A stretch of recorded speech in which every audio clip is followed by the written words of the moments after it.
The summer heat in New Orleans pressed down like a weight that refused to lift. Even at 9 in the evening, the air inside Riverview Restaurant clung thick and damp, carrying the scent of butter, garlic, and something sharper, sweat mixed with expensive cologne. Lena Cortez had been on her feet for 11 hours straight, moving between tables with the practiced efficiency of someone who'd learned to read people before they even opened their mouths. Her lower back ached, her calves burned, and the fake smile she'd perfected over 3 years of service work had started to crack around the edges. But she couldn't afford to slow down. Not tonight. Not when tips determined whether she'd make rent or spend another week dodging her landlord's calls. The dining room hummed with the usual Friday night chaos. Businessmen loosening ties after closing deals, tourists snapping photos of their shrimp etouffee, couples leaning across candlelit tables pretending they still had something to say to each other. Lena navigated it all with mechanical precision, her tray balanced perfectly, her responses timed to the second. She'd become invisible in the way all good servers learn to be, present enough to anticipate needs, absent enough not to intrude on private moments. That's why she noticed him immediately. Table 12, corner booth, half hidden by the decorative screen that separated the main floor from the quieter section, reserved for regulars who paid extra for discretion. Damien Levesque. She'd served him before, 3 times in the past 2 months. Always the same routine. He arrived exactly at 8:30, always alone except for the bodyguard who sat 1 table over, always ordered the ribeye medium rare with a single glass of Bordeaux, always left precisely 20%. Never $1 more or less. He never raised his voice, never snapped his fingers for service, never made a scene. And yet every staff member knew to handle his table with surgical care, because the few times someone had made a mistake, brought the wrong wine, interrupted at the wrong moment, they'd been transferred to different shifts within days. Not fired, just moved. As if an invisible hand had reached in and rearranged the schedule without explanation. Lena had learned not to ask questions about men like Damien Levesque. In a city where half the powerful families had roots tangled in things polite society didn't discuss, survival meant keeping your eyes down and your observations to yourself. She knew he was someone important in ways that didn't appear on tax returns. She knew the slight Italian accent that colored his English hinted at connections that stretched across the Atlantic. She knew the custom suits he wore cost more than she made in 6 months, and she knew that tonight, something was different. It started with the bodyguard, Marcus. That's what Damien called him, the one time she'd overheard their brief exchange 3 weeks ago. Tall, broad-shouldered, with the kind of stillness that came from military training or worse. He usually sat with perfect posture, eyes constantly scanning the room, hands resting on the table in a way that suggested he could reach for a weapon in under a second. But tonight, Marcus was fidgeting. Lena caught it on her 3rd pass through the section, the way his right hand kept moving to his jacket pocket, then pulling away, the way his jaw clenched when Damien spoke to him, the way his eyes tracked not the room's entrances like usual, but the back exit near the kitchen, the one staff used for smoke breaks and deliveries. She told herself she was imagining things, that 11 hours on her feet had turned normal behavior into paranoid pattern recognition, that men like Marcus probably had 1,000 reasons to be tense that had nothing to do with her or anyone else in this restaurant. But then she saw the envelope. It happened during the dinner rush, when the noise level peaked and everyone's attention was fragmented across a dozen simultaneous demands. Lena had just delivered appetizers to table 9 when she turned and caught it. Marcus leaning slightly toward a man who'd approached from the direction of the restrooms, a stranger she'd never seen before. Middle-aged, unremarkable face, wearing a jacket too heavy for the summer heat, the kind of person you'd forget 2 seconds after they walked past. The exchange took maybe 3 seconds. The stranger's hand emerged from his pocket with a thin manila envelope. Marcus's hand moved to accept it, the motion smooth and practiced, tucking it inside his jacket in a single fluid gesture before his arm returned to rest on the table as if nothing had happened. Lena's heart kicked hard against her ribs. She forced herself to keep moving, to deliver the water pitcher to table 7, to laugh at the tourists' joke about alligators in the French Quarter to maintain the performance of normalcy even as her mind raced through possibilities. Maybe it was nothing. Maybe it was legitimate business. Maybe she'd misread the entire situation, and the paranoia of working in a city where everyone seemed to have secrets was finally catching up with her. But she couldn't shake the feeling, and as the evening wore on, the signs multiplied. Marcus checking his phone under the table, quick glances, thumb moving across the screen in rapid bursts, the kind of texting someone does when they're coordinating something in real time. Marcus avoiding eye contact with Damien, even when directly addressed, answering in monosyllables instead of his usual crisp acknowledgments. Marcus's leg bouncing under the table, a nervous rhythm that didn't match the calm, controlled persona he'd always projected before. And most telling of all, Marcus looking at his watch. Not once, not twice, but 6 times in the span of 20 minutes, each glance lasting just long enough to track the movement of time with the focus of someone counting down to a deadline. Lena had grown up in a neighborhood where you learned to read danger in the tilt of someone's shoulders, the shift in their voice, the moment when casual attention became predatory focus. She'd survived 3 years of service work by knowing when a customer's anger would stop at rudeness and when it would escalate into something that required the manager's intervention. She'd developed instincts that had kept her safe in situations where hesitation could cost everything. And every single one of those instincts was screaming that Marcus was a man waiting for something to happen, something planned, something soon. She thought about the envelope again, about the stranger who'd delivered it with the practiced ease of someone completing a transaction, about the way Marcus had accepted it without surprise, as if he'd been expecting it. Payment for services rendered, or services about to be rendered. The thought crystallized with sudden, horrible clarity. Marcus wasn't protecting Damien tonight. He was delivering him. Lena's hands shook as she picked up the dessert menus. This wasn't her problem. She was a waitress, not a bodyguard, not a detective, not someone who got involved in whatever dark business happened in the shadows of men who wore $10,000 watches and commanded rooms with silence. Getting involved would be stupid, dangerous, potentially fatal. But she couldn't unknow what she'd seen, couldn't unsee the patterns, couldn't ignore the countdown happening at table 12, where a man who'd never shown her anything but distant politeness was sitting completely unaware that his own protection had turned against him. Lena retreated to the kitchen under the pretense of checking on orders, her pulse hammering so hard she could feel it in her fingertips. The industrial fans did nothing to cut through the wall of heat rising from the grills, and the controlled chaos of cooks shouting orders, pans clattering, and timers beeping created a wall of noise that felt both protective and suffocating. She pressed her back against the cool stainless steel of the walk-in refrigerator and forced herself to breathe. Think.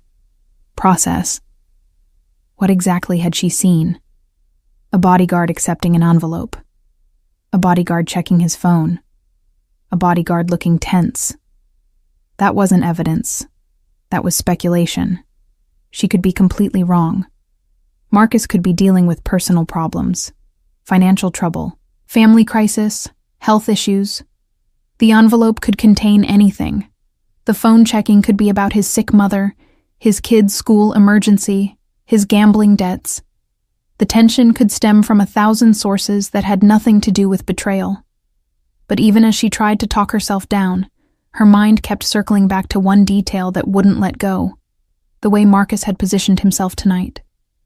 Usually, his table gave him a clear line of sight to both entrances, the main doors at the front and the service exit in the back. Perfect placement for someone whose job was to identify threats before they materialized. But tonight, he'd chosen a different angle. Tonight, his back was partially to the front entrance. His attention focused primarily on that rear exit where the stranger had approached, where staff came and went without the kind of scrutiny guests received at the host stand. Tonight, Marcus had positioned himself to control not who came in, but who went out. "Lena, you good?" Rico, one of the line cooks, called over his shoulder while flipping a salmon fillet. "You look like you've seen a ghost." She pushed off the refrigerator, manufacturing a smile. Just hot. Needed a second. Tell me about it. We're drowning back here. He gestured at the ticket rail, where orders hung in a line that seemed to multiply every time she looked away. Table 8 is asking about their entrees. Right. Work. The job. The reason she was here and the thing that would keep her alive if she minded her own business and let whatever was about to happen without her interference. She grabbed Table 8's orders and pushed back through the swinging doors into the dining room. The ambient noise hit her like a wave. Laughter, conversation, the clink of silverware on china, the soft jazz playing through the restaurant's sound system. Normal. Everything looked completely normal. Except Table 12, where Damien was cutting his ribeye with precise, economical movements, and Marcus was staring at his phone again, thumb scrolling, jaw tight. Lena delivered the entrees to Table 8, accepted their thanks with automated warmth, and found herself drifting closer to Table 12 under the pretense of checking water glasses in that section. She was violating every rule of good service, hovering, lingering, inserting herself into a situation where she hadn't been summoned. But she couldn't help it. The countdown was happening whether she watched or not, and some part of her needed to witness it, to confirm she wasn't losing her mind. That's when she saw the second exchange. Marcus's phone buzzed. He glanced down, read something, then looked up. Not at Damien, but past him, toward that back exit. And in the doorway, half hidden by the decorative screen, stood another stranger. Younger this time, maybe late 20s, wearing a server's uniform that didn't quite fit right, the shirt untucked in a way that suggested he'd put it on in a hurry. Lena knew every staff member who worked Friday nights. This man wasn't one of them. Her breath caught as Marcus gave the smallest nod, barely perceptible, just a fractional dip of his chin. The fake server nodded back and disappeared into the hallway that led to the kitchen and the rear loading dock. Positioning. Coordination. Signals. This wasn't paranoia. This was a plan in motion. Lena's mind raced through options. She could tell the manager, but what would she say? That she had a bad feeling about a guest's bodyguard? That she'd seen him accept an envelope and text on his phone? None of that was evidence of anything criminal. She'd sound hysterical, and in the service industry, hysterical women got labeled as dramatic and unstable and found themselves on the schedule for terrible shifts, or, worse, not on the schedule at all. She could call the police, but that came with its own problems. Men like Damien Levesque didn't appreciate police attention, even when it came from good intentions. And if she was wrong, if Marcus really was just having a bad night and she'd triggered a police response based on nothing but instinct, the fallout would be catastrophic. She'd lose her job, possibly get blacklisted from other restaurants. In a city where reputation was everything and the service industry ran on networks of mutual recommendations, that kind of mistake could follow her for years. She could do nothing. Walk away. Let whatever was going to happen, happen. Men like Damien had resources, backup plans, connections that people like her couldn't imagine. Maybe he already knew. Maybe this was some kind of test, some elaborate power play in a world where betrayal and counter-betrayal were just part of the game. Maybe her interference would do more harm than good. But as she watched Marcus check his watch again, the 7th time, she knew she couldn't walk away. Not because she was brave or heroic, or had some inflated sense of her own importance, but because she'd seen something she wasn't supposed to see, and if Damien died tonight because she'd kept silent, she'd carry that weight forever. The decision crystallized with sudden clarity. She couldn't warn him directly. Marcus would see, would know immediately that something had gone wrong. She couldn't make a scene without triggering whatever response Marcus and his accomplices had prepared for interference. She had one chance, one moment, one small window to slip information across the gap between her world and Damien's. She needed to write it down. Lena grabbed her order pad and pen, retreating to the service station where servers kept supplies and did their quiet calculations between tables. Her hand shook as she pressed pen to paper, trying to find words that would convey urgency without sounding insane, that would communicate danger without getting dismissed as the ravings of an overwrought waitress. Her first attempt was too long, too detailed, too easy to dismiss. She tore the page off, crumpled it, started again. The second attempt was too vague, too cryptic, too likely to be ignored as a prank or mistake. The third attempt hit the mark. Your bodyguard made a deal. You're the payment. Don't use the front exit. Simple, direct, specific enough to be actionable, vague enough not to reveal how much she'd actually seen. If she was wrong, he'd think she was crazy and forget about it. If she was right, those 20 words might save his life. She folded the note small, tucking it into her palm, and took a breath that did nothing to steady her racing heart. The dining room seemed to have grown quieter, or maybe she was just hyper-aware of every sound, every movement, every potential threat. She could see Marcus from here, still at his table, still checking his phone, still tracking time with the focus of someone waiting for a signal. Now or never. Lena picked up the leather check presenter from the service station and approached table 12 with the carefully neutral expression of someone performing a routine task she'd done 1,000 times before. Damien looked up as she approached, his dark eyes registering her presence with the kind of attention that suggested he remembered her from previous visits. He had that quality some people possessed, the ability to make you feel like the only person in the room, even when his focus lasted only seconds. It wasn't warmth, exactly.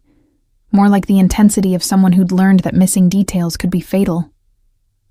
"Just checking if you'd like dessert this evening, Mr. Levesque," Lena said, her voice steady despite the adrenaline screaming through her veins. "Or I can bring your check whenever you're ready." The check would be fine. His accent gave the words a musical quality that didn't match the hardness in his eyes. "Thank you." She set the leather presenter on the table, her hand positioning it so the edge touched his water glass. A normal placement. Nothing unusual about it. Except that folded inside, beneath the printed receipt, was the note that could either save his life or destroy hers. Marcus glanced up from his phone, his gaze tracking her movements with sudden, sharp attention. She met his eyes for just a second, long enough to be polite, not long enough to suggest she knew anything, and then turned away, walking back toward the service station with measured steps that took every ounce of control to maintain. Don't run. Don't look back. Don't give anything away. She made it 3 steps before her legs started to shake. 5 steps before she had to grip the edge of a chair to steady herself.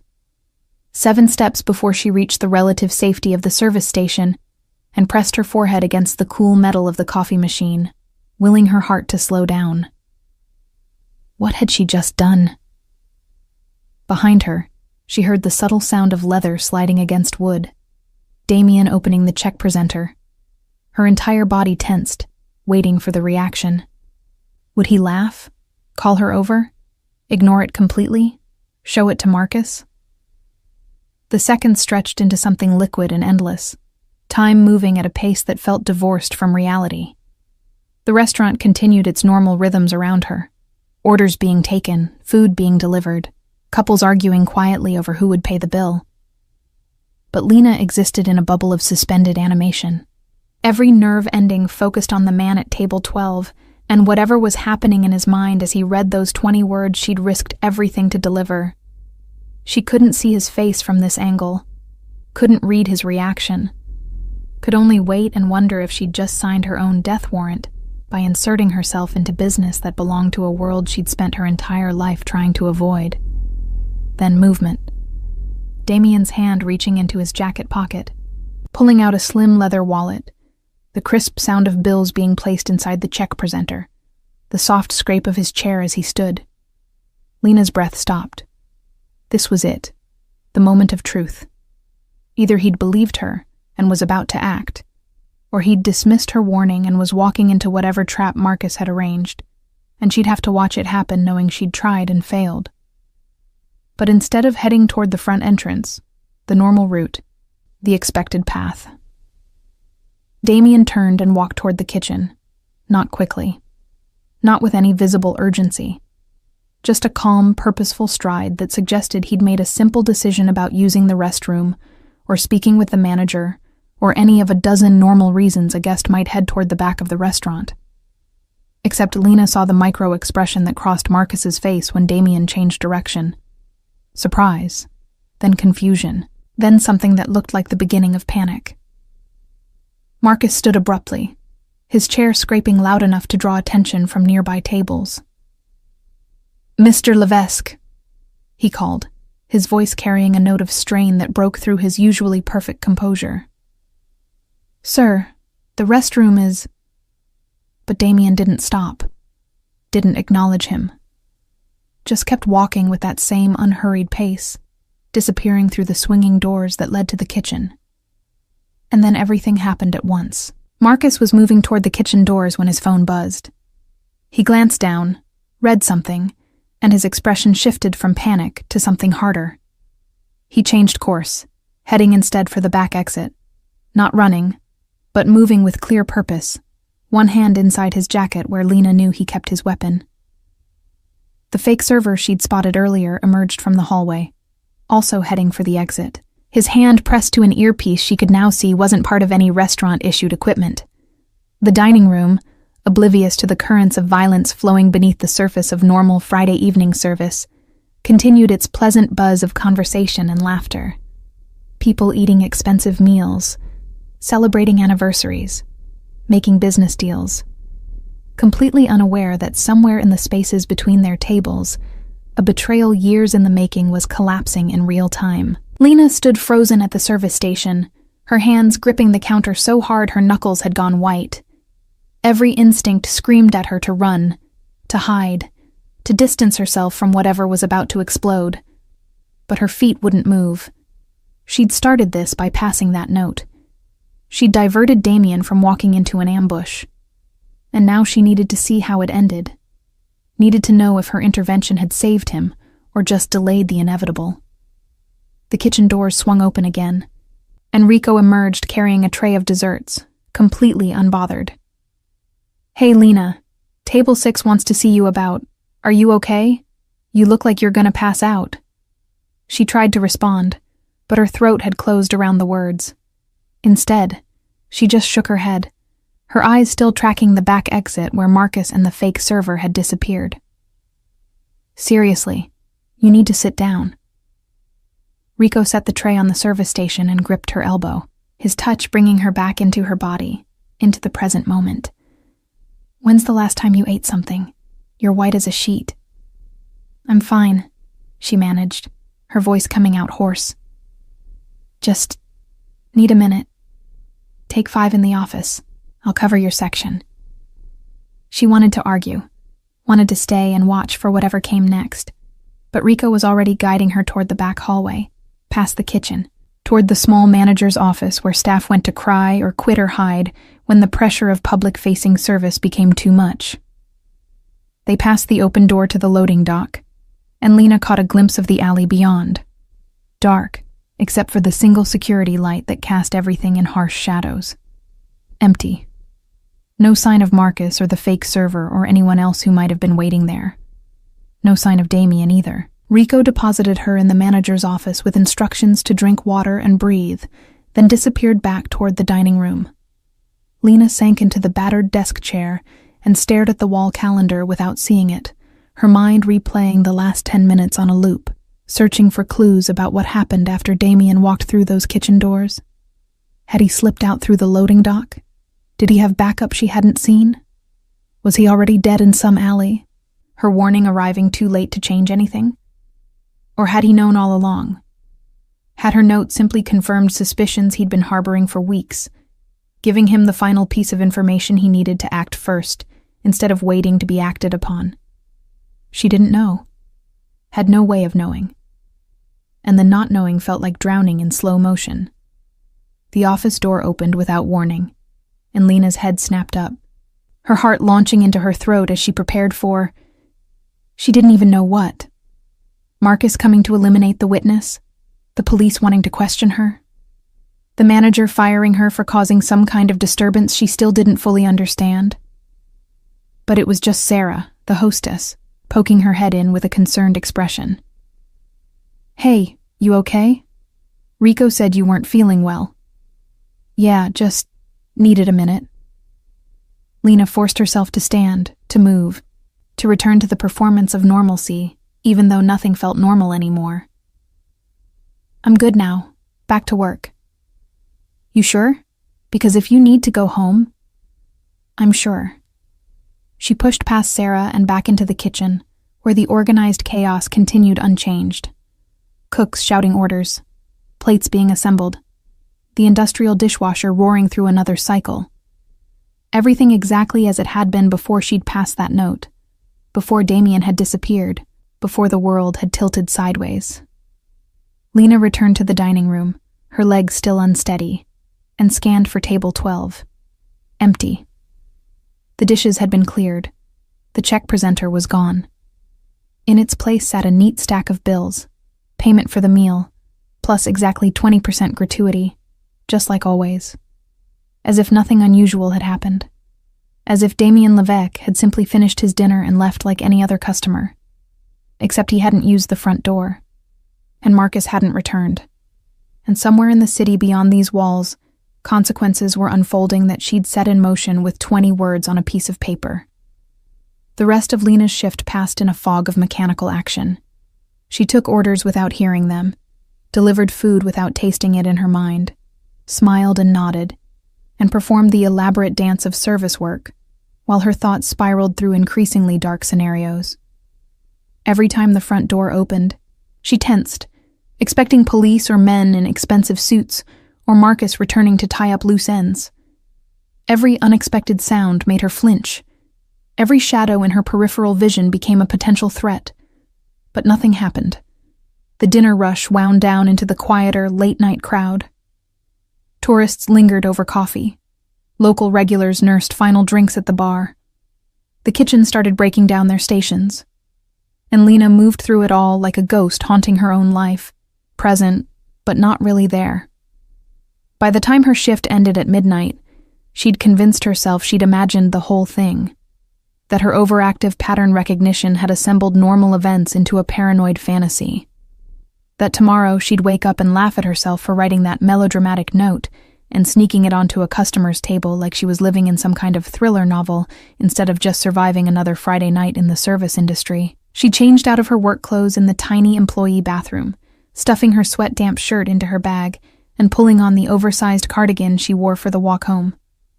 The restaurant had mostly emptied by now, just a few stragglers at the bar and the closing staff counting out their tills. She waved goodbye to Rico and Sarah, declined their offer to wait for her so they could walk out together, and pushed through the back exit into the humid New Orleans night. The alley behind Riverview looked different in the dark. Longer, narrower, full of shadows that the weak security light couldn't quite dispel. Dumpsters lined one wall, their lids closed but still emanating the sweet rot smell of garbage in summer heat. The buildings on either side rose high enough to block most of the ambient light from the street, creating a corridor of darkness that Lena had to walk through to reach the main road. She'd made this walk hundreds of times before without thinking twice. But tonight, every step felt weighted with possibility. Her ears strained for sounds that didn't belong. Footsteps behind her, breathing in the shadows, the scrape of metal on metal that might be a weapon being drawn. Her keys were already between her fingers, the makeshift weapon of women who'd learned to be ready for violence that might come from any direction. But the alley remained quiet, except for the distant sound of traffic on the main road, and the closer sound of her own footsteps echoing off brick walls. She reached the street without incident, turned right toward the bus stop, and started to breathe easier. Maybe she really had imagined it. Maybe Damien had just wanted to avoid the crowds at the front entrance. Maybe Marcus had stepped out for a phone call. Maybe the fake server had been a new hire she simply hadn't met yet. Maybe the envelope had contained insurance documents, or a birthday card, or something completely innocuous that her overactive imagination had transformed into evidence of conspiracy. The bus arrived on schedule, mostly empty at this hour. Lena collapsed into a seat near the back and let her head rest against the window, exhaustion finally catching up with her now that the adrenaline had burned off. Her apartment was only 4 stops away, 20 minutes, and she'd be home. She'd deadbolt the door, take a shower hot enough to strip away the smell of the kitchen, and sleep for the next 12 hours straight. She almost made it. The bus was pulling up to her stop when she saw the car. Black sedan, expensive, parked directly in front of her building with the engine running. Not idling like someone waiting for a passenger. Running like someone ready to move quickly if needed. Lena's hand tightened around her bag strap. It could be nothing. Could be someone visiting a neighbor. Could be a rideshare waiting for their customer. Could be completely unrelated to her or Damien or anything that had happened tonight. But she didn't believe in coincidences anymore. She stayed on the bus past her stop, riding it 3 more blocks before getting off and walking back through side streets, approaching her building from a different angle. The sedan was still there, still running. And as she got closer, hugging the shadows of the buildings across the street, she could make out the silhouette of someone sitting in the driver's seat. Too dark to see details, but the posture was wrong. Too alert, too focused, like someone on a job rather than someone killing time. Lena's apartment was on the 3rd floor of a building with no back entrance. To get inside, she'd have to walk past that car, past whoever was sitting in it, past whatever reason they had for being there. Her phone was in her bag, charged but suddenly feeling useless. Who would she call? The police? To report a parked car? That would go nowhere. A friend? To come rescue her? She didn't have anyone close enough for that. Hadn't built those kinds of relationships in the 3 years since she'd moved to New Orleans for a fresh start, that had turned into just another version of barely surviving. She stood in the shadow of a closed storefront, trying to decide what to do, when the car door opened. A woman got out. Tall, professional, wearing slacks and a blazer despite the heat.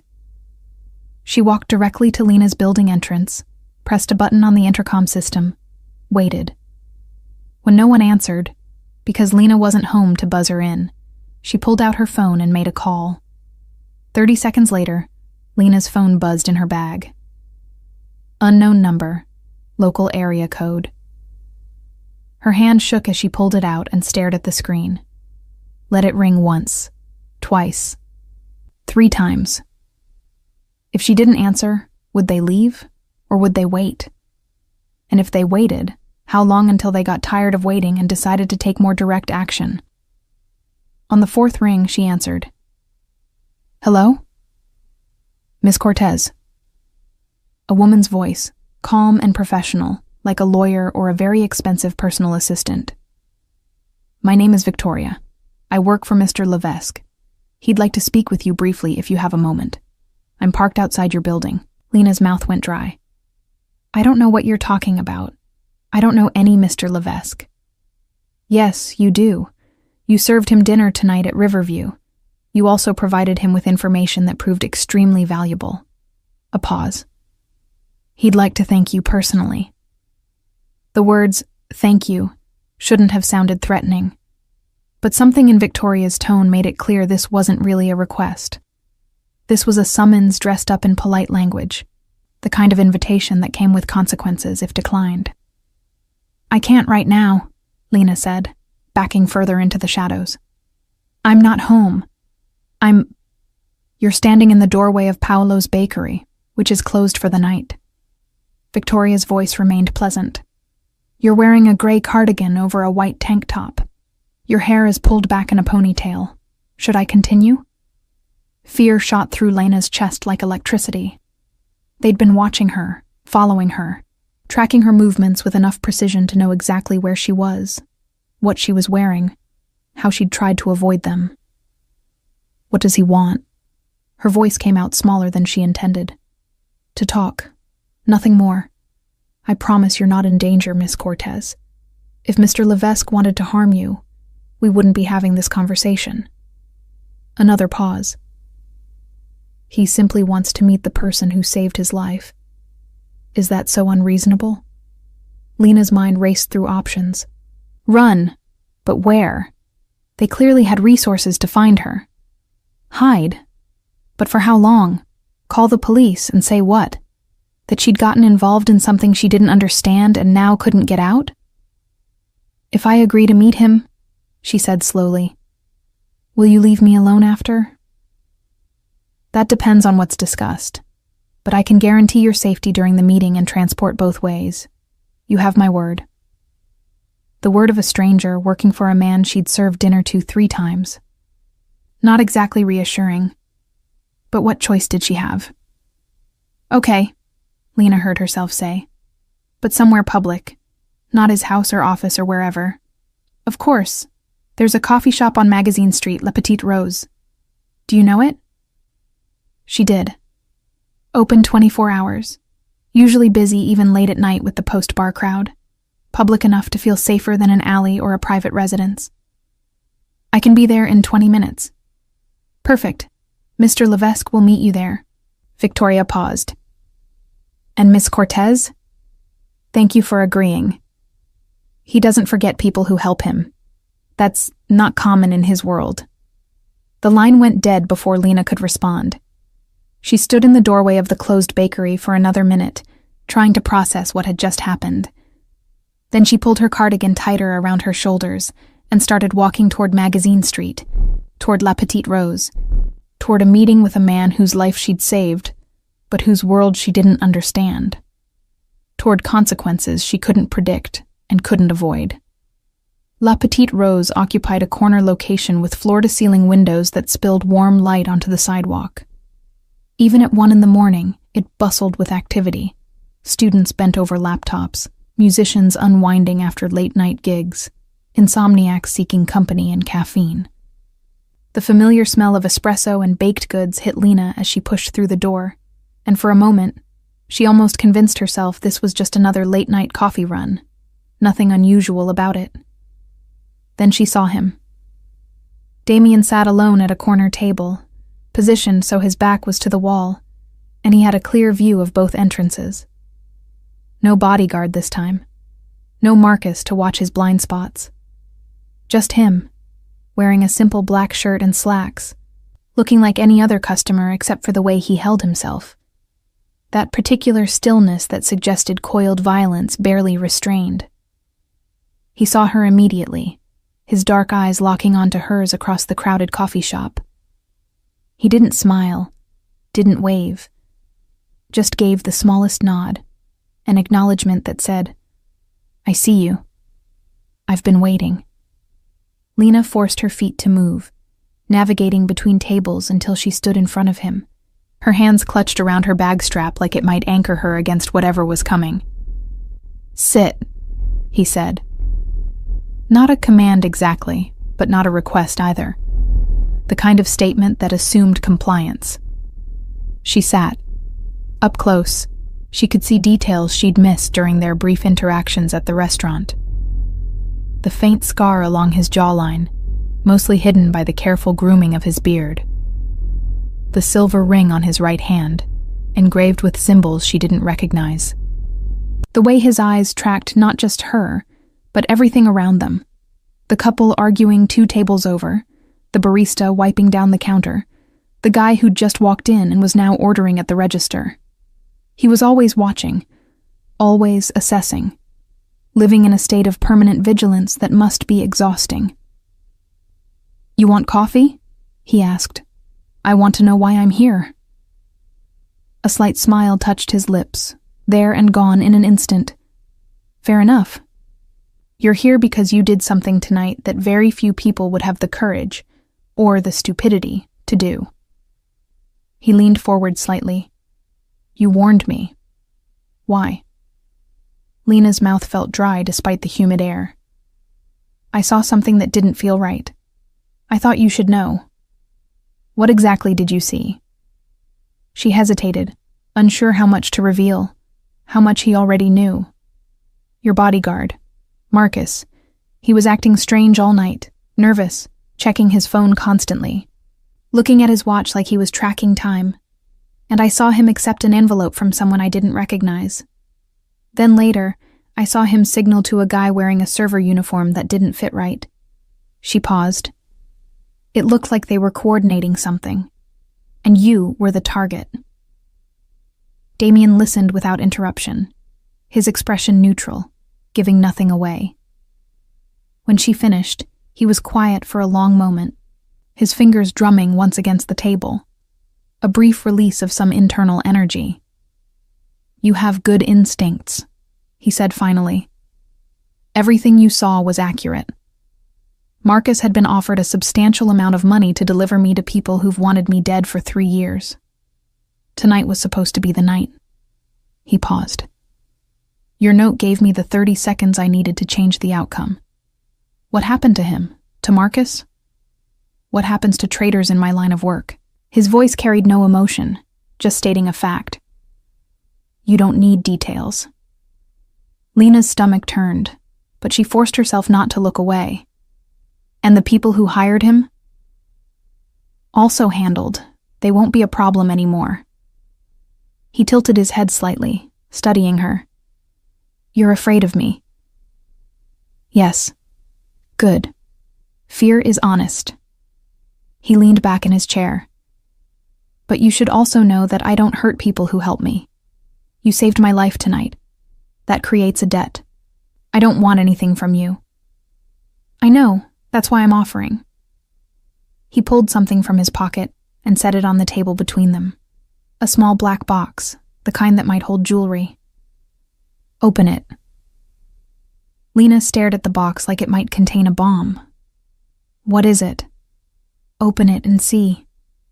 Her hands shook as she picked it up and lifted the lid. Inside, nestled in black velvet, was a pendant, heavy metal, intricately carved with a symbol that looked like a stylized crown merged with a wolf's head. The craftsmanship was extraordinary, the kind of thing that cost more than she made in a year. "That mark represents protection," Damien said quietly. "Anyone in New Orleans who knows what it means will know you're under my protection. They'll leave you alone. More than that, if you ever need help, real help, you show that to the right people, and they'll move heaven and earth to give you whatever you need." "I can't accept this." "You already did, the moment you passed me that note." His voice was gentle but immovable. "You inserted yourself into my world, Lena. You don't get to pretend you didn't. But since you did it to save me rather than hurt me, I'm making sure you're protected from the consequences." She closed the box, her fingers trembling. "What consequences?"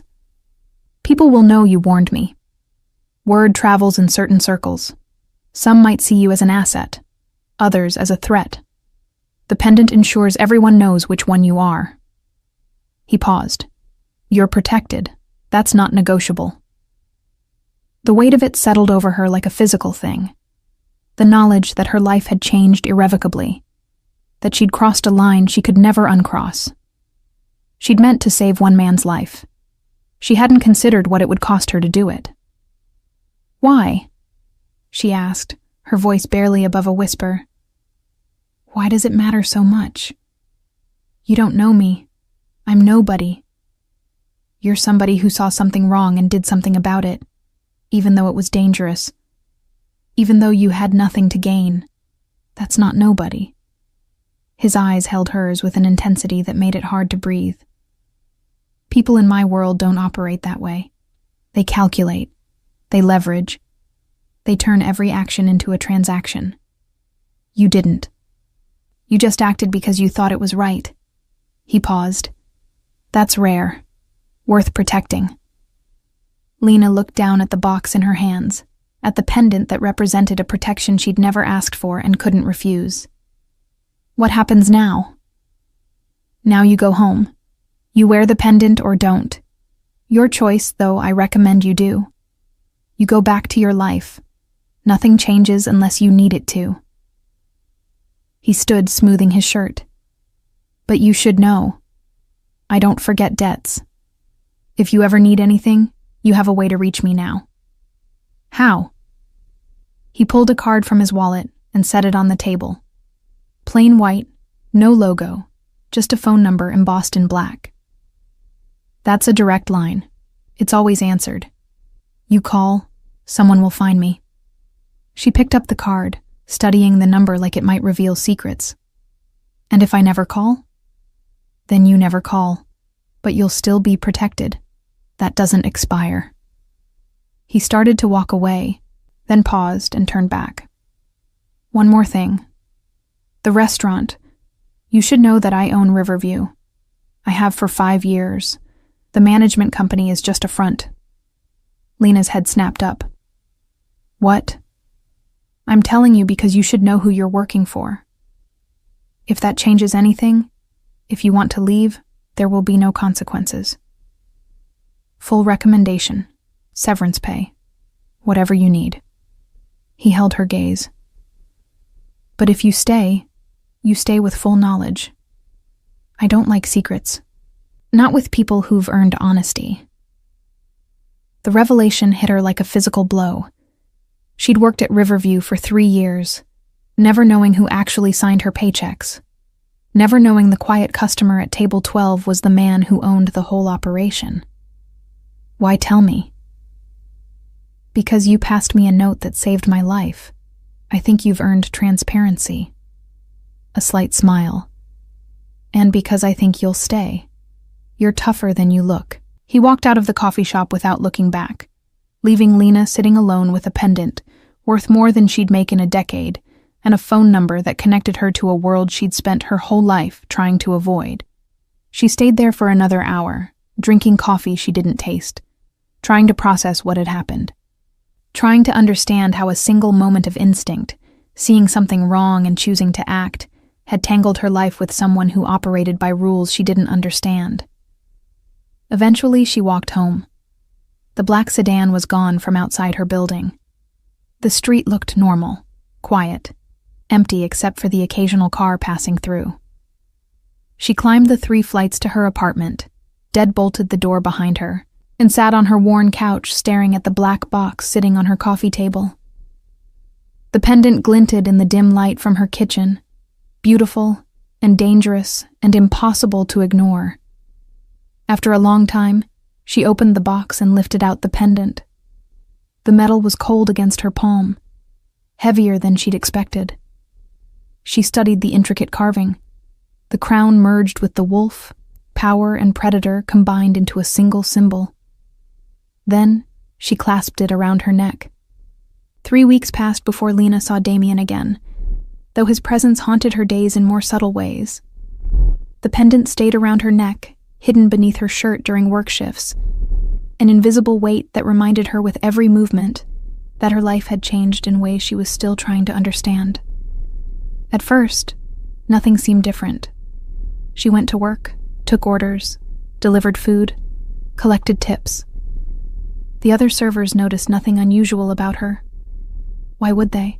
She looked the same, acted the same, smiled the same professional smile while recommending the salmon or explaining that yes, they could absolutely make the pasta without garlic.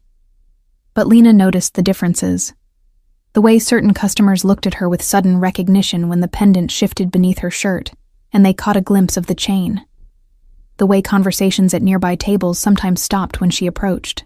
The way the manager started giving her the better sections, the more generous clients, without explanation. And the cars. Always the cars. Not the same one every time. That would have been too obvious.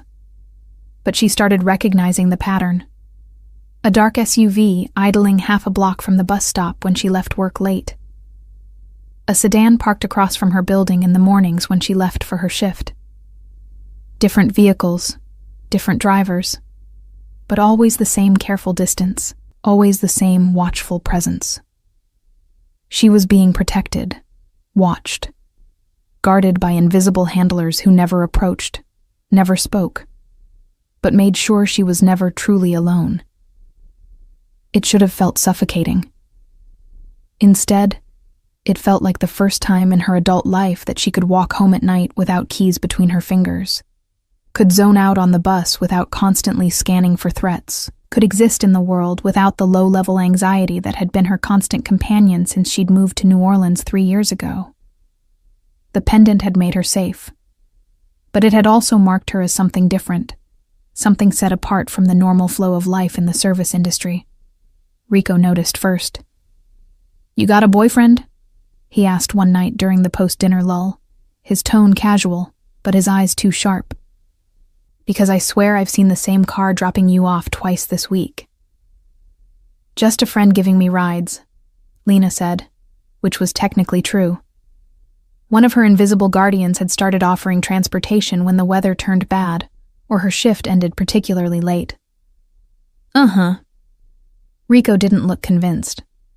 "Well, your friend drives a car that costs more than my entire annual salary, so either you've moved up in the world, or you're into some stuff I don't want to know about." "The second one," Lena said with a slight smile. "Definitely the second one." Rico laughed and let it drop, but she caught him watching her sometimes with an expression that mixed concern and curiosity. He wasn't the only one. Sarah, the hostess, had started asking if everything was okay. One of the line cooks had mentioned seeing her talking to some serious-looking people in the alley during her break. Rumors were building. Not dangerous ones yet, but the kind of low-level gossip that preceded bigger questions. How long until someone connected her to the night Marcus disappeared? How long until someone noticed the way certain customers treated her differently? How long until the protection became a problem instead of a shield? The answer came on a Tuesday night, 3 weeks and 4 days after the incident, when Damien walked into Riverview without a reservation and sat in her section. Alone again. No bodyguard, no obvious security. Just him, taking the same corner booth he'd occupied the night everything changed, looking at her with those dark eyes that saw too much. Lena's hands shook as she poured his water. "Back to your usual table. Old habits." He accepted the water with a nod. "How have you been?" "Fine. Busy." She pulled out her order pad, falling back on professional routine because it was the only thing that felt stable. "Can I start you with—" "Sit down, Lena." "I'm working." "I own the restaurant. Sit down." She glanced around. The dining room was half full, early dinner crowd, nothing requiring immediate attention. Slowly, she slid into the booth across from him, her body tense, ready to spring up the moment someone needed her. "You're wearing it," Damien said, his eyes flicking to where the chain was visible above her collar. "Good. I didn't think I had a choice." "You always have a choice, but you made the right one." He leaned back, studying her. "You've noticed the protection." "Kind of hard to miss." She kept her voice low. "People are starting to ask questions. Let them ask. The answers won't hurt you." "Won't they?" She leaned forward. "I'm a waitress who suddenly has expensive cars following her around, and customers treating her like she's someone important. That creates attention. Attention creates problems. Only if you're vulnerable. You're not." He paused. "But I understand your concern. That's actually why I'm here. We need to talk about what comes next." Lena's stomach dropped. "Next? You can't exist in my world and yours simultaneously forever. Eventually, you'll need to choose." His voice was gentle but firm. "Stay at the restaurant, keep your normal life, maintain the protection from a distance. Or," he let the word hang, "or what? Or step further in. Work for me directly. There are positions in my organization that require someone with your particular talents, pattern recognition, attention to detail, the ability to see what others miss." He held her gaze. "You'd be compensated appropriately, protected absolutely, but you'd also be part of my world in a way that can't be undone." "I don't know anything about your world." "You know enough, and you can learn the rest." He paused.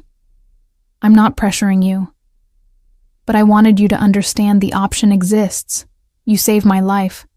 That means you have value to me beyond just moral debt." Lena's mind raced. A month ago, she'd been a waitress trying to make rent. Now she was sitting across from a Mafia boss, because that's what he was. She'd stopped pretending otherwise. who was offering her a job that would fundamentally change everything about her life. "Why me?" she asked. "You have hundreds of people who work for you. Why offer this to someone who knows nothing?" "Because people who know nothing haven't been corrupted yet. Because you did the right thing without calculating the benefit. Because I think you're capable of more than serving ribeye to tourists." He leaned forward slightly. "And because I think you're tired of being invisible. I can see it. The way you move through the world like you're apologizing for taking up space. The way you never ask for anything, never demand respect, never act like you deserve better than whatever scraps life throws at you." His words hit too close to truth Lena had spent years avoiding. "And working for you would fix that? Working for me would give you resources and protection and power. What you do with those things is up to you." He paused. "But yes, in my world, you wouldn't be invisible anymore, for better or worse." She thought about her apartment with the broken air conditioning and the landlord who ignored her calls. Thought about the bus rides and the late shifts and the constant calculation of whether she could afford groceries this week. Thought about the years ahead, repeating this same pattern until her body gave out, or she finally saved enough to start over somewhere else. Then she thought about the pendant around her neck, about the protection that had made the last 3 weeks the safest she'd felt in years, about the way certain doors had started opening just because people recognized that she belonged to something larger than herself. "I need time to think about it," she said finally. "Of course, there's no deadline." Damien stood, leaving several $100 bills on the table. "But think honestly, Lena. Don't tell yourself you're happy with invisible safety and anonymous protection if what you actually want is to be seen." He walked out, leaving her sitting alone in the booth with those words echoing in her head. The rest of her shift passed in a daze. She took orders, delivered food, smiled at customers, performed all the expected motions while her mind circled around the decision she didn't want to admit she'd already made. Because he was right. She was tired of being invisible, tired of apologizing for existing, tired of living small and safe and careful because taking risks meant exposing herself to dangers she couldn't protect against. But with Damien's protection, with his resources and his power and his world, risk meant something different. Meant possibility instead of threat. 3 days later, she made the call. The line was answered on the first ring. "Miss Cortez, Mr. Levesque has been expecting your call. Tell him I accept." "Excellent. Someone will be in touch within the hour regarding transition logistics." She hung up and sat on her worn couch, staring at the wall, feeling the weight of the choice she'd just made settle into her bones. An hour later, exactly as promised, there was a knock at her door. When Lena opened it, Damien stood there, alone, holding a leather portfolio. Quick response time on the decision. "I figured if I was going to do it, better to do it fast before I talked myself out of it." Smart. He stepped inside when she gestured, his presence making her small apartment feel even smaller. "I have paperwork for you to sign. Employment contract, non-disclosure agreement, banking information for direct deposit. It's all standard, but you should read everything carefully." She took the portfolio and flipped through the documents. The salary number made her stop breathing for a moment, more than she currently made in a year, listed as a monthly payment. "This can't be right." "It's right. That's entry level for the position I'm offering you." He pulled out a sleek phone, newer model than anything she'd ever owned. "Encrypted. Direct line to my office and key personnel.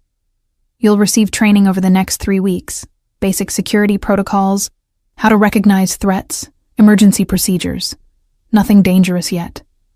Just information." "Yet," she repeated softly. "Yet. You'll start with analysis work. Reviewing reports, identifying patterns, flagging inconsistencies. The same skills you used to spot Marcus's betrayal, but applied systematically." He paused. "Eventually, if you're good at it, and I think you will be, There are opportunities to move into more active roles, but no pressure. You decide your own path. Lena set down the portfolio and looked at him directly. Why are you doing this? Really? Because loyalty is rare. Because competence is valuable. Because I think you're capable of more than you've been allowed to become. He held her gaze. And because the night you passed me that note, you proved you could make the hard choice when it mattered. I need people who can do that. She thought about all the reasons she should say no, about the normal life she'd be leaving behind, about the danger she'd be walking toward. Then she thought about the alternative. More years of invisible safety, more shifts at Riverview, more apologizing for taking up space in a world that barely noticed she existed. When do I start? Damien smiled, the expression transforming his usually severe features into something almost warm. Tomorrow. But tonight we celebrate your last shift as a waitress. He gestured toward the door. There's a car waiting. I'm taking you to dinner, somewhere you won't have to serve anyone. Lena grabbed her jacket, her heart pounding with something that felt like fear and anticipation, and the dangerous thrill of stepping off a cliff into empty air. As she followed Damien out of her apartment and down to the waiting car, not one of the surveillance vehicles, but a sleek sedan with a driver who nodded respectfully. She realized she'd made a choice that couldn't be unmade. She'd stopped being invisible. And as the car pulled away from the curb, carrying her toward whatever came next, Lena touched the pendant at her throat and thought about that night at Riverview, when she'd slipped a warning to a stranger who turned out to be anything but. She'd saved his life. And in doing so, she'd changed her own. The car wound through the French Quarter, past the neon-lit bars and restaurants where tourists stumbled between venues, past the quieter residential streets where iron balconies dripped with jasmine, until they reached a part of the city Lena had only seen in passing, the Garden District, where mansions hid behind walls and gates that whispered old money and older secrets. The driver pulled up to a restaurant she'd heard about, but never imagined entering. Commander's Palace. The kind of place where reservations were made months in advance, and a single meal cost what she usually spent on groceries for a week. The building glowed like a Victorian jewel box, its turquoise and white exterior lit dramatically against the darkness, palm trees swaying gently in the warm breeze. I can't go in there dressed like this, Lena said, suddenly aware of her worn jeans and simple cardigan, the practical clothes of someone who'd been expecting to spend the evening signing paperwork in her apartment, not dining at one of New Orleans' most famous restaurants. You're with me, Damien said simply, as if that solved everything. They won't care what you're wearing. He was right. The moment they approached the entrance, the hostess's eyes lit with recognition, not for Lena, but for the man beside her. Mr. Levesque, what a pleasure. Your usual table? Please.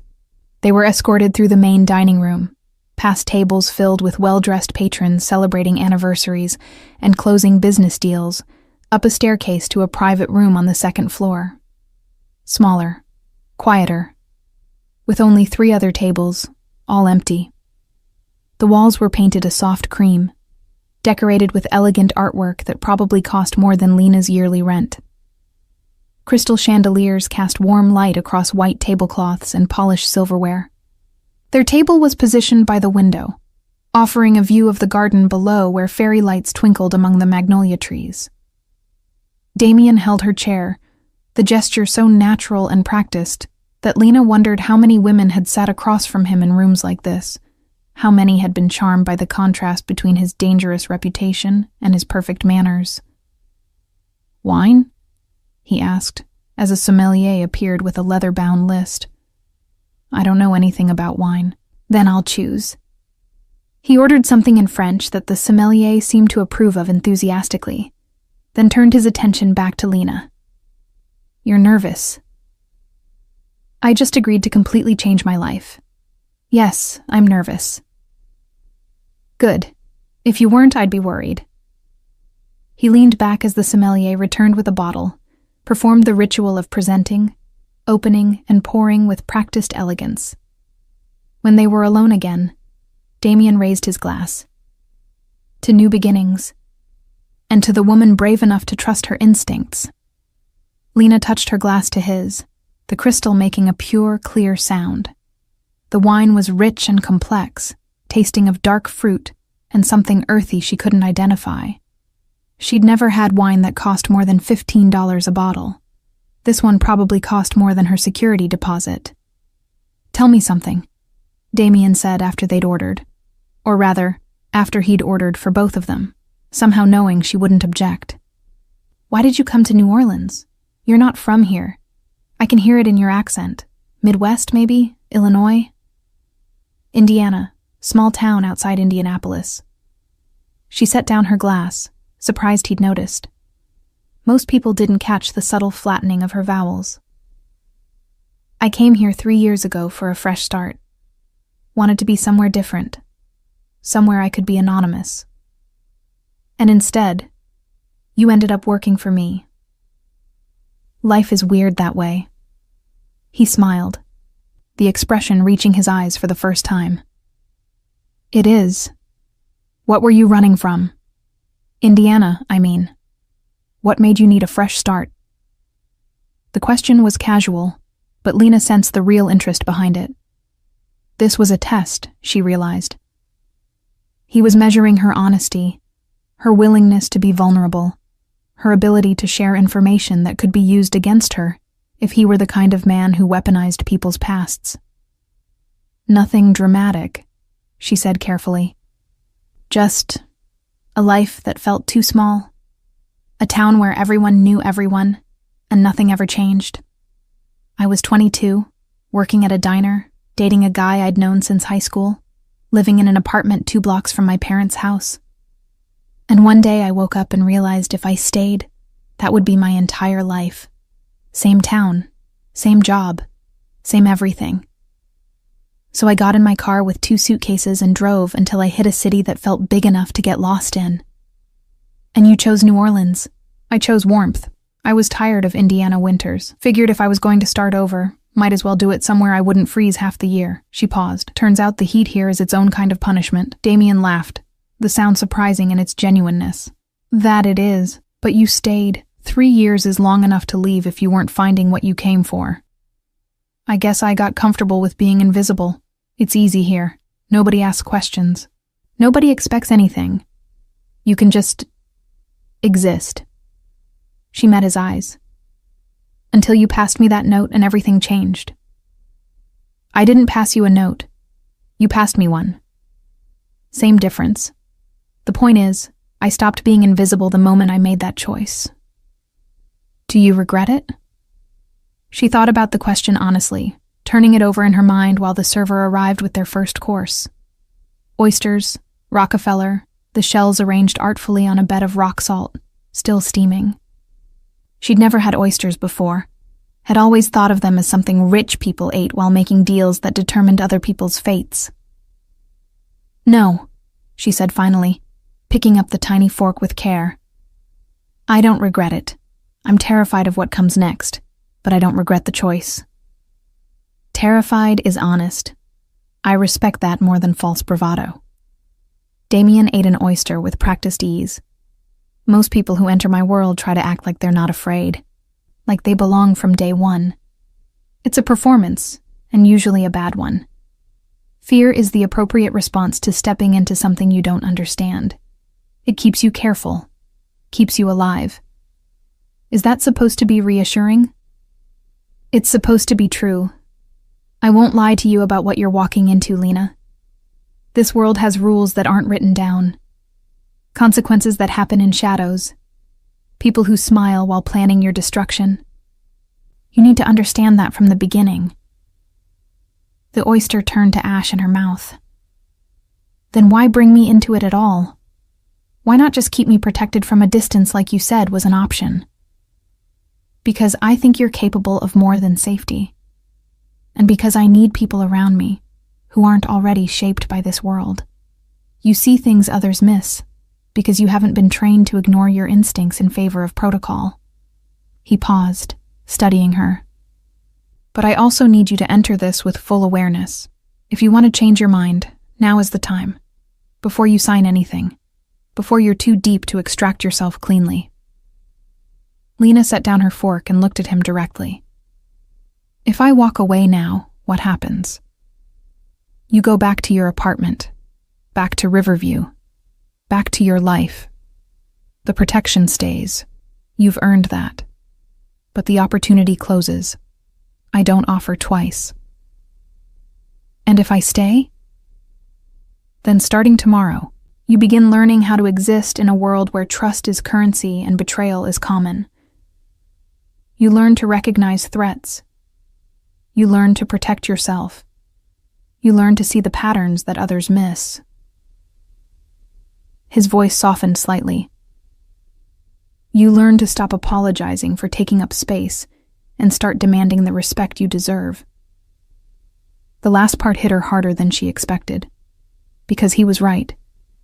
She'd spent her entire adult life making herself smaller, quieter, less demanding, apologizing for needing things, accepting whatever scraps were offered, and being grateful for them.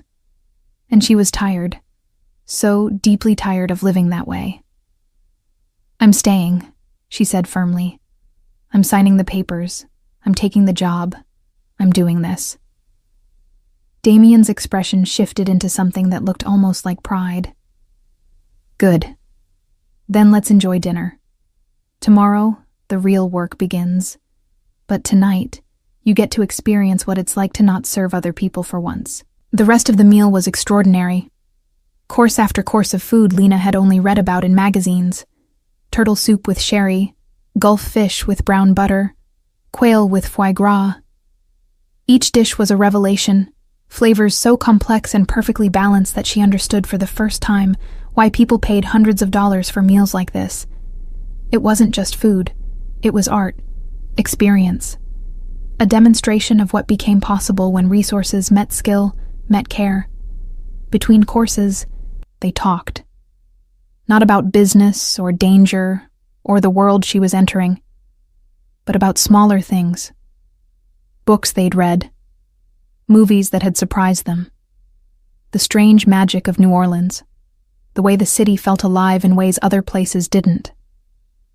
Damien told her about growing up in Sicily, about learning English from American movies, about the first time he'd tasted real Cajun food, and realized Louisiana had its own kind of dangerous magic.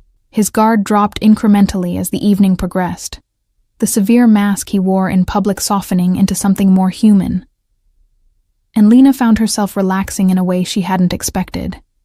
This man, who commanded fear with his silence and had people killed for betrayal, was also someone who could quote Tennessee Williams and debate the merits of different hot sauce brands and laugh at his own mistakes. By the time dessert arrived, bread pudding souffle that rose impossibly high and melted on her tongue, Lena had stopped thinking of him as the mafioso from Table 12 and started seeing him as just Damien. Complicated, dangerous, but also unexpectedly kind in moments when kindness wasn't required. Thank you, she said as they lingered over coffee. For this. You didn't have to do any of it. I wanted to. You deserve to be celebrated for making a hard choice. And I wanted you to see what your new life can include. Not just danger and secrecy, but also beauty, pleasure, experiences you couldn't access before. He paused. Working for me isn't just about risk. It's also about reward. The car ride back to her apartment was quiet, both of them lost in thought. When they pulled up outside her building, Damien walked her to the door despite her protests. Tomorrow morning, 9 a.m., someone will pick you up, he said. Bring the signed paperwork, wear comfortable clothes. The first day is orientation and basic security training. I'll be ready. He turned to leave, then paused and looked back. Lena, you made the right choice tonight. Both times. Both times? Passing me that note 3 weeks ago, and accepting my offer tonight. Both were brave. Both were right. His eyes held hers in the darkness. I'm glad you trusted your instincts.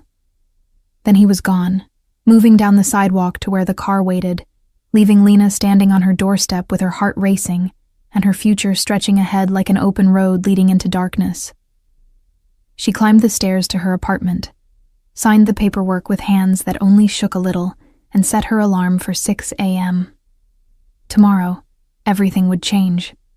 But tonight, for the first time in 3 years, Lena fell asleep feeling like she'd finally stopped running from herself and started running towards something that might actually be worth the risk.